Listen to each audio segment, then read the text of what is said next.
வணக்கம். தினம் ஒரு அதிகாரம் வரிசையில் 27வது அதிகாரம் தவம். உற்றநோய் நோன்கள் உயிர்க்கு உருகன் செய்யாமை அற்றே தவத்திற்கு உரு. தவமும் தவமுடையார்க்கு ஆகும் அவம் அதனை அஃதிலார் மேற்கொள்வது. துறந்தார்க்கு துப்புரவு வேண்டி மறந்தார்கள் மற்றையவர்கள் தவம். ஒன்னார் தெரலும் உவந்தாரை ஆக்கலும் எண்ணின் தவத்தான் வரும். வேண்டியாங்கு ஏதலால் செய்தவும் ஈண்டு முயலப்படும். தவம் செய்வார் தம் கருமம் செய்வார் மற்றல்லார் அவம் செய்வார் ஆசைப்பட்டு. சுடச்சுடரும் பொன்போல் ஒளிவிடும் துன்பம் சுடச்சுடர் நோக்கியிருப்பவர்க்கு.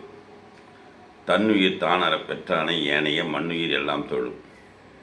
கூற்றம் குதித்தலும் கைகூடும் நோற்றலில் ஆற்றல் தலைப்பட்டவர்க்கு. இலர் பலர் ஆகிய காரணம் நோட்பார் சிலர் பலர் நோலாதவர். நன்றி, வணக்கம்.